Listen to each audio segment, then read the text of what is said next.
Welcome to Circle Direct Podcast, where we discuss everything concerning your health and your wellness. I'm your host, Ifeda Osutwin, a pharmacist and a gluten-free advocate. So, we're going to discuss on gluten-free.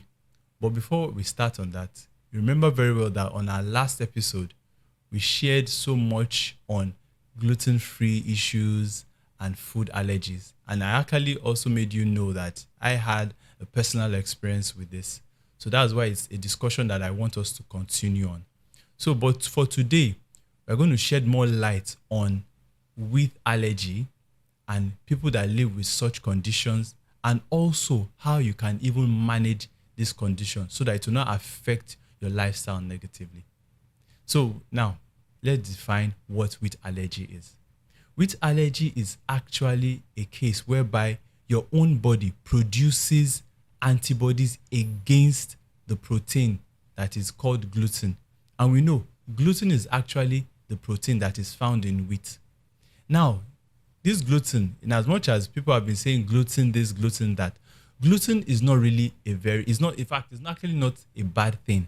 But for those that have gluten sensitivities, that means that anytime they ingest items that are made from wheat, rye, or barley, they have certain reactions, they have certain symptoms.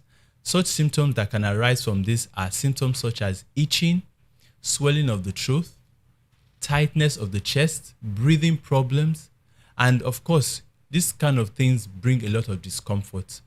So we are going to now discuss on how these issues can actually even lead to more life-threatening conditions such as anaphylaxis reaction.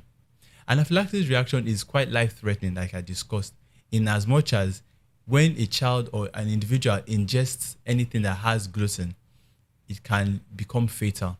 And the symptoms and signs that you will see in such a reaction are breathlessness, the skin can become pale. That means that there's loss of oxygen. There is swelling of the throat because the person cannot breathe anymore. And there is dizziness. The person starts feeling like they're going to faint.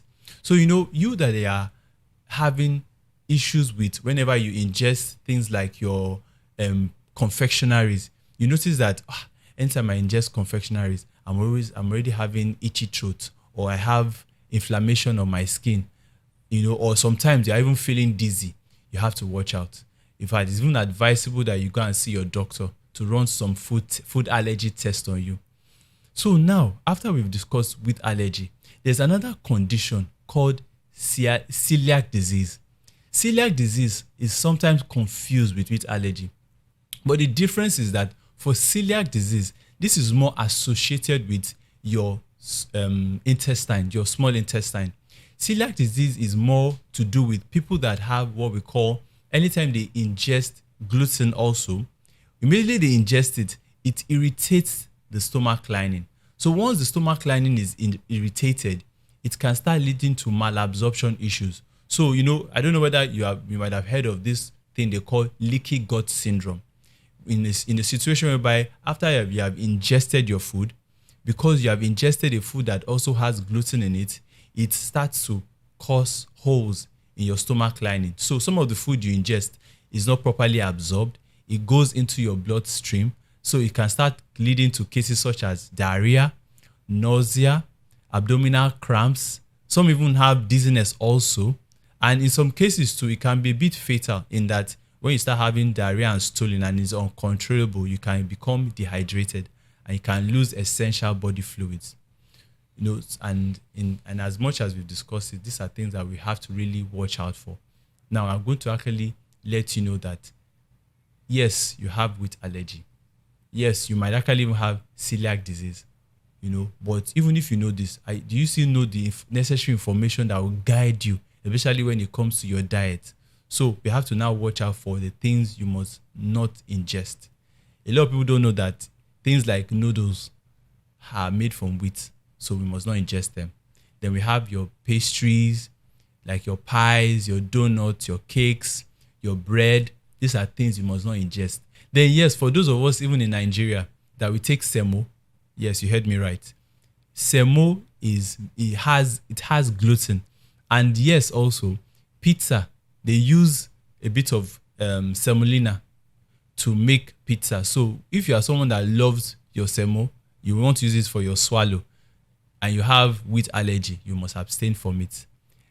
People that love to take shawarma, you know that shawarma bread, yes, it's made from wheat. Then even the sausage has filling. A lot of times in Nigeria, there are so many information that we lack. We call people that produce sausages, people that produce this our hot dogs.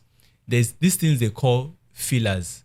So these fillers, they are wheat. They use it to bulk up the sausages to give it more shape. So if you love sausage and you have discovered that anytime you take things like bread, you have reactions, then that means you have to abstain from it.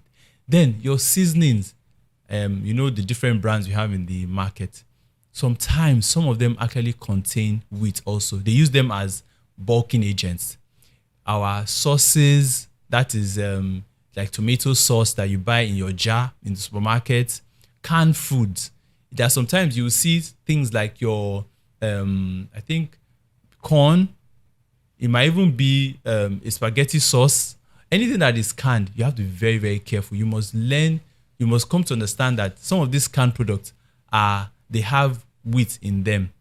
Your salad dressing also, maybe you want to have a healthier lifestyle and you need a dressing, to add to your salad.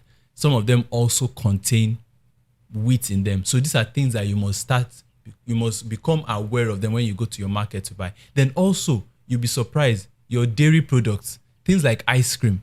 If you remember very well on our last episode, I said that they use wheat as a stabilizer and as a thickener. I know that in all this mass production of things like ice creams in your jar, they want it to maintain a certain consistency. So they use it to thicken those products. So now that you love ice cream, you must be very careful. And I also know that we discussed that people that tend to have gluten allergies, they tend to also have dairy allergies. So that means that there might be a probability of you having issues with taking milk products.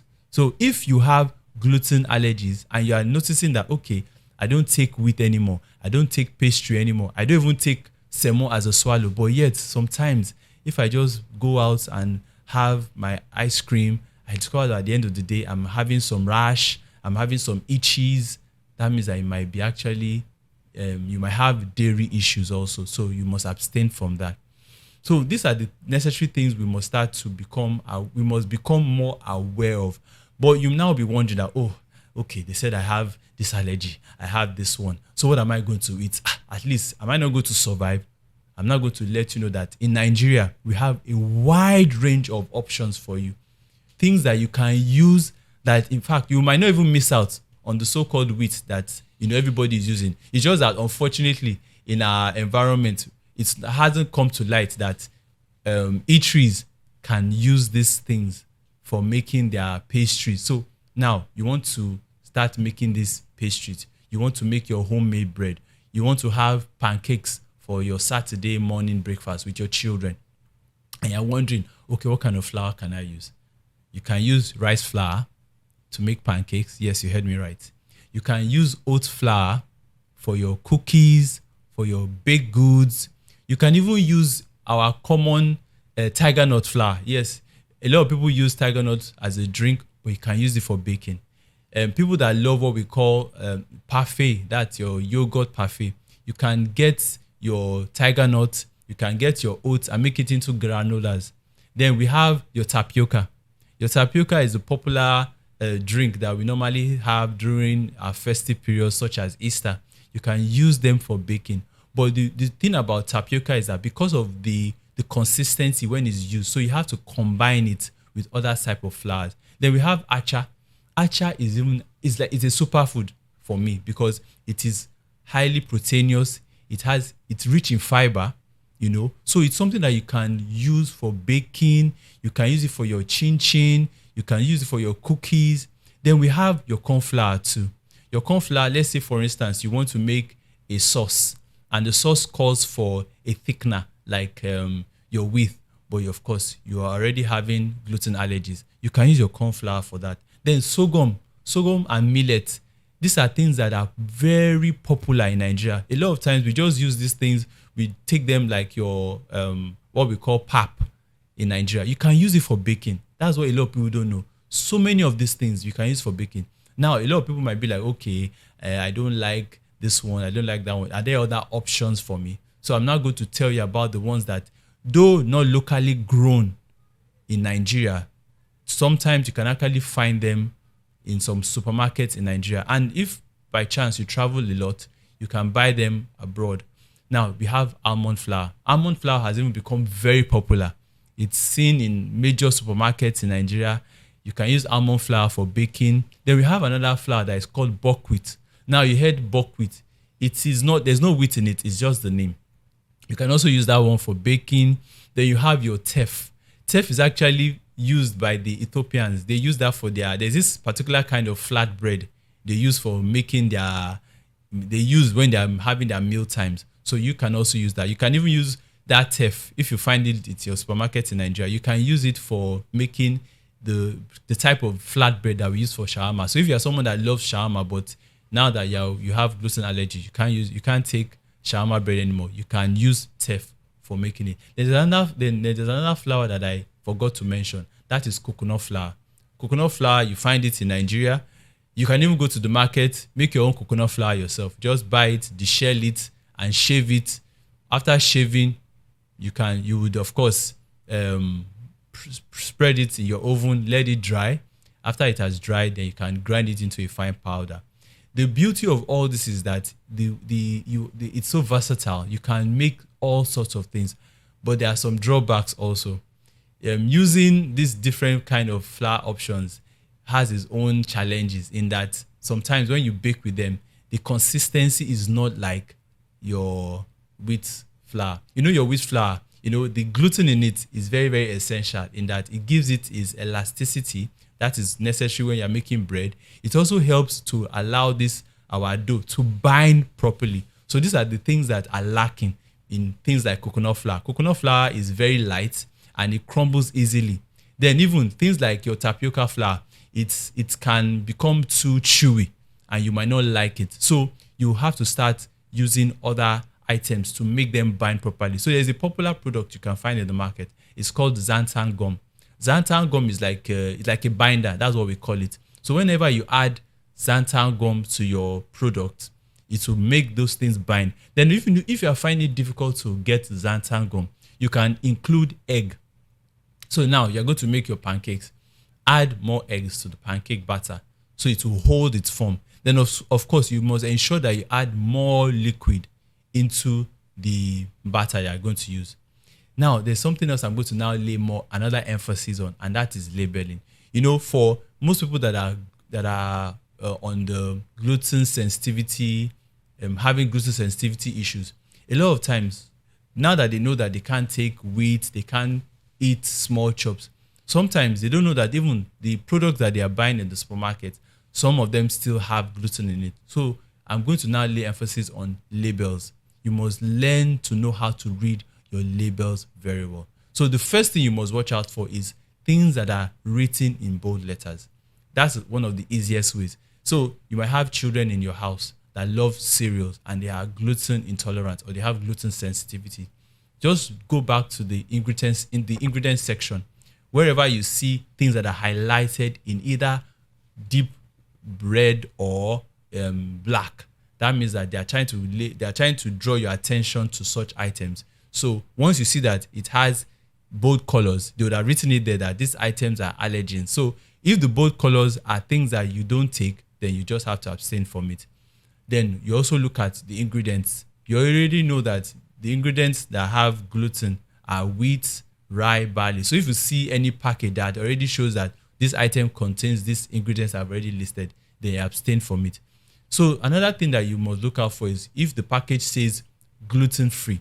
Once it has written gluten-free, that means you can consume it. So they already made sure that they've packaged those items specifically for those that have gluten sensitivities.